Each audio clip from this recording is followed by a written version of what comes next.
Good afternoon, dear colleagues. It is a pleasure for me to greet you at the largest international platform dedicated to climate change. For a long time now, this has been a conversation not about climate, but about the transformation of economies, about risks, about resilience, and most importantly, about the future of our planet. Cities and countries of the world are now united by the common goal of curbing the rise in global temperatures by adopting new, post-industrial economy, whose main principle is low carbon and energy-efficient development and the resilience to climate change. Literally, since the first days of the talks, the tone was set by the World Meteorological Organization, which stated that the last 7 years have been the hottest on record, and sea levels have been rising at 4.4 millimeters per year for the past 8 or 9 years. Scientists testify, so far we are on a trajectory of a global temperature increase of 2.7 degrees Celsius by the end of a century. Urgent action is needed. Today is the final day of the forum. A lot has been said. The leaders of the most countries of the world have stated their intention to achieve carbon neutrality by 2050, 2060 or 2070.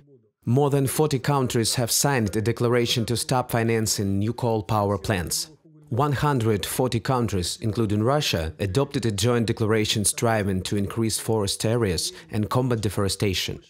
China is planning to accelerate the energy transition from coal to renewable energy sources.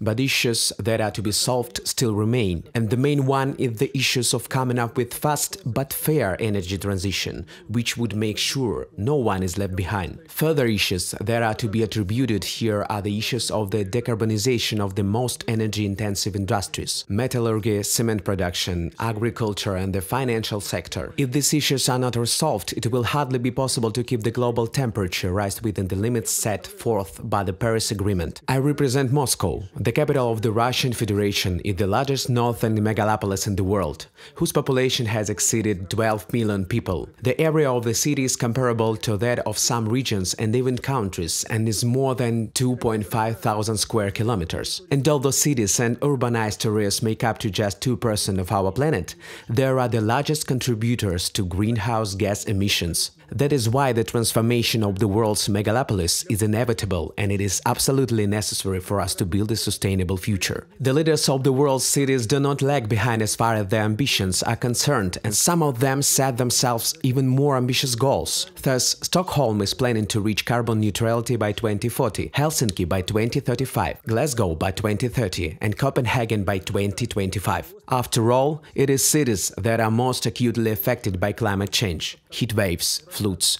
and waterlogging, hurricanes, heavy snowfalls, all of which have a negative impact on residents, urban infrastructure, buildings and road conditions. Moscow is no exception. In the last 10 years, dangerous weather events have become more frequent. Vivid examples of abnormal weather events are still fresh in our memory. These include extreme heat and peat fires in 2010, hurricanes in 2018 and 2019, heavy snowfalls in 2016 when we had almost the annual amount of snow in just 2 months, approximately 142 centimeters ice rains. The year 2020 became the hottest ever for Moscow, at least from the year 1780. And these are obvious signals that tell us we should act immediately. In its effort to mitigate global climate change and contribute to overcoming the climate crisis, Moscow has set a goal of achieving carbon neutrality by 2060. We will set forth this goal in the Climate Plan of Moscow, which is expected to be adopted by the legislature early next year. As for specific actions and measures to ensure the low-carbon transformation of the city, these cover all areas, from energy and transportation to urban planning, residential and office buildings, roads and railroads. We are on the brink of a radical revision of investment and budgetary policy priorities in favor of green projects and support for low-carbon sectors. Only one task remains unchanged,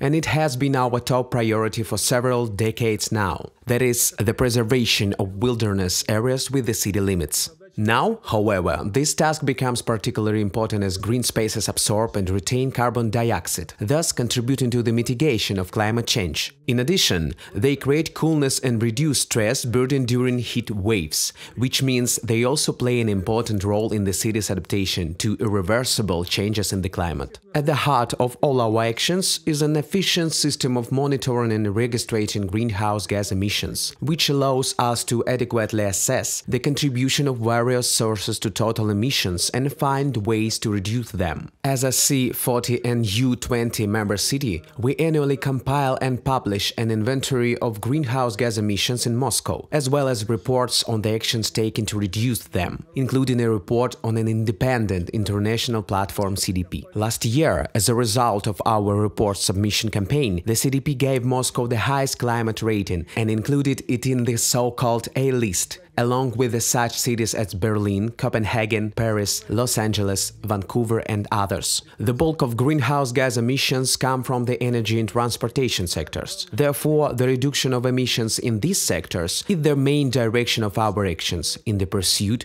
to achieve carbon neutrality. Unlike many other cities of the world, Moscow's energy complex is not located outside the city limits. 95% of energy sources are located within the administrative boundaries of Moscow and are part of the first coverage emissions. Both the generation and consumption sector will continue to be transformed. The energy system of cities depend directly on their geographical location and climatic conditions. A characteristic parameter for understanding Moscow's energy dependence is its heating period of 4,500 days. Helsinki has a similar figure, which is approximately 4,200, but there the heat is required by 700,000 people, whereas in Moscow this amount of heat is to service 20.5 million people. At the same time, the fuel heat utilization rate in Moscow has already reached the highest level of 72.7%, which is on par with the highly efficient fuel systems of Scandinavian countries. The share of cogeneration capacity in the city is about 93%, two-thirds of electricity generated in the combined cycle, and 40% of thermal energy is generated from secondary, carbon-free sources. Renewable energy projects are being successfully implemented. The total capacity of various renewable sources has grown to 150 megawatts of electricity and 240 megawatts of thermal energy.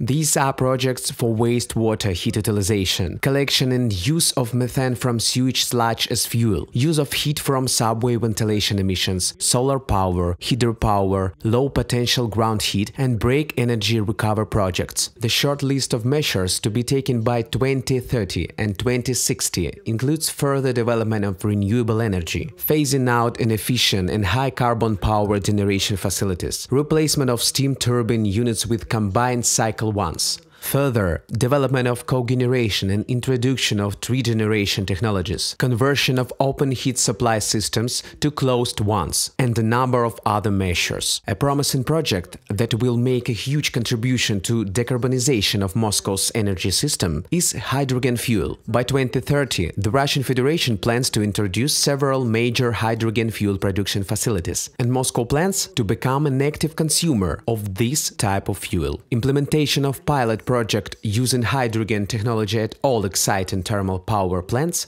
gas turbines using hydrogen of mixture of natural gas and hydrogen as fuel will make it possible to achieve carbon neutrality by 2060, taking into account residual emissions. Several Russian companies have already reported achieving significant progress in developing hydrogen technology.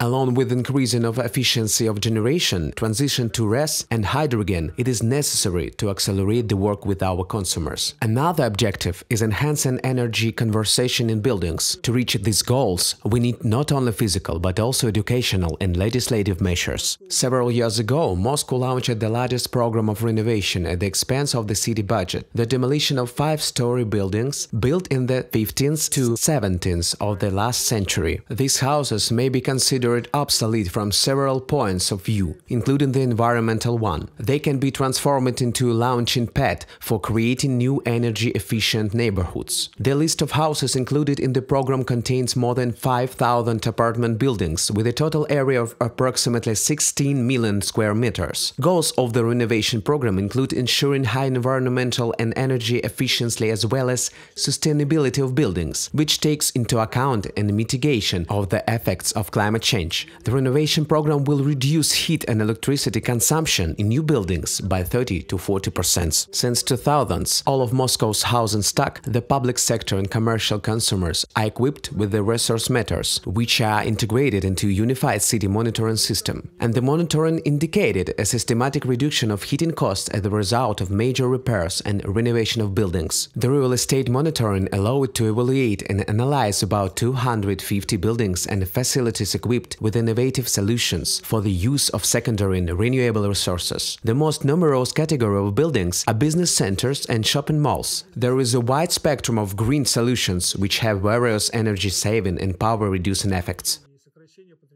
For example, an automated heating station exhaust air heat recovery and control valves on apartment heaters reduce heat consumption in the apartment building on Krasnostudinsky Proyezd by 42% compared to similar buildings.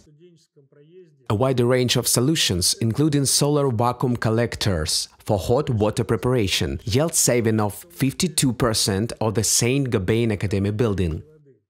A separate set of measures is what we see in the transport sector. We began our work on decarbonizing Moscow's transport system with urban public transport. By 2030, it will be completely carbon-free, which is also in accordance with our international commitment as part of the C40 Green and Healthy Streets Declaration signed in 2019. More than 10 types of transport are available to city residents. There are Moscow Subway, Moscow Central Railway Ring, Moscow Central Railway Diameters, buses, electric buses, streetcars, cabs, car sharing, bike and scooter rentals, cable car, monorail. One of the most important tasks of introducing environmentally friendly modes of public transport is the development of electric bus traffic. Moscow's first electric buses appeared in September 2018. Today, there are already more than 800 such vehicles servicing 52 city lines. By the end of the year, this number will increase to 1,000. Next year, we will start pilot testing of the first hydrogen-powered bus, a Russian-made Hydrobus.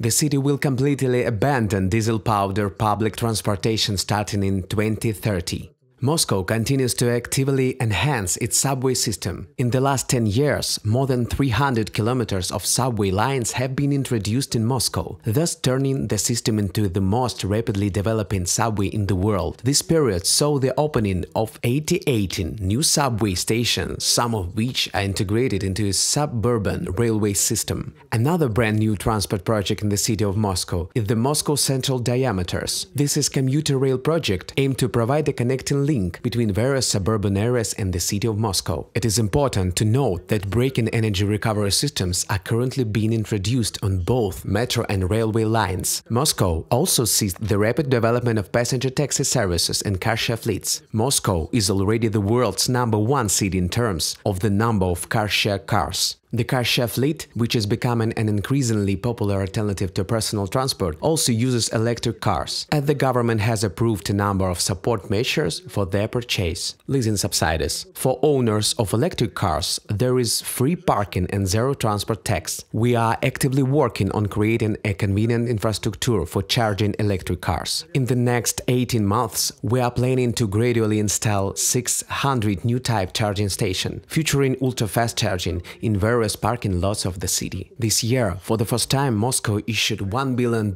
in green bonds. This funding is aimed specifically at transport projects, namely it is used for the purchase of 1,600 electric buses and the construction of a new circular subway line with 18 stations. The implementation of this and other planned projects will significantly reduce the emissions of pollutants and greenhouse gases from transport in Moscow. A set of measures is also envisaged in the field of waste management. All city residents and social facilities are provided with infrastructure for separate waste collection. By 2030, we are planning to reach 100% in waste sorting and ensure at least 50% recycling of recyclable materials. In Moscow, wastewater and sediments from its treatment have long been considered an additional energy resource. Many CHPs are being installed in Moscow's largest sewage treatment plants. These run on methane, whereas the heat of wastewater is used for snow utilization and other purposes. Blue-green cities have already become an established term. Moscow is one of these cities. Approximately 50% of its area is occupied by green spaces. This is one of the highest rates among the world's megacities. At the same time, 34% of Moscow is a natural area with a special legally protected status.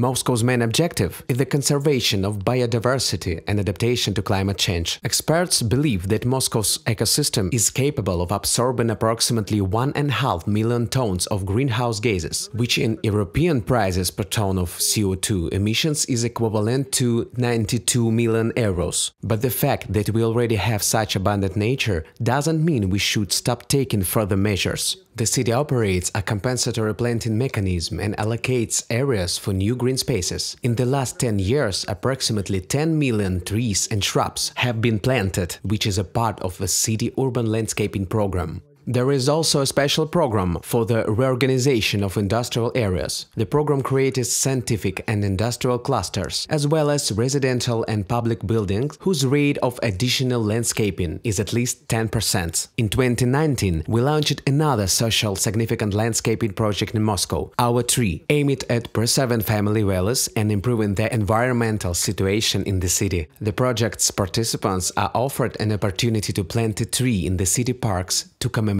the life's most joyful event, the birth of a child. The program is financed by the city budget and is free for its participants. Since the start of the project, more than 11,000 trees have already been planted in 27 parks in Moscow. There is also one aspect which I would like to dwell on specifically. That is the adaptation and measures to increase the resilience of the city and its inhabitants. We have made scientific forecasts of nature hazards up to 2040, calculated to economy of risks, developed and calculated the economy of adaptation in all sectors of urban economy. Certain measures have already been put into the city development programs. These include measures to improve the reliability of energy system, for example, reinstallment of the power grids into the soil, and measures to adapt to heavy rains, reconstruction of rainwater collection systems risky areas. Also, additional measures are taken to ensure road safety during icing and heavy snowfalls. Mayor of Moscow, Sergei Sobyanin, adopted a special plan of action in the conditions of the abnormal heat, including the issuance of water in public transport, measures to warn the population about the weather-induced dangers. This is by no means a full list of measures, but some examples of how a comprehensive system of adaptation works. This system is surely said to become a branch of city economy in its own right, but the conversation about the climate plan of the city of Moscow goes far beyond the scope of a single presentation, and we'll present it in detail at the International Climate Dialogue that will be held in Moscow in a week, on November 23-25. It is important for us to gather professional expert opinion and receive recommendations for our actions. So, I am inviting the international and Russian communities to join in. The event will be held primarily online on the Moscow Climate Platform. This is also our new project, which is unique. This is a professional social network, a community of experts who publish their analyses and opinions. Dear colleagues, I thank you for your attention and invite you to the Climate Platform and Expert Dialogues. We value the opinion of professionals and always take it into account.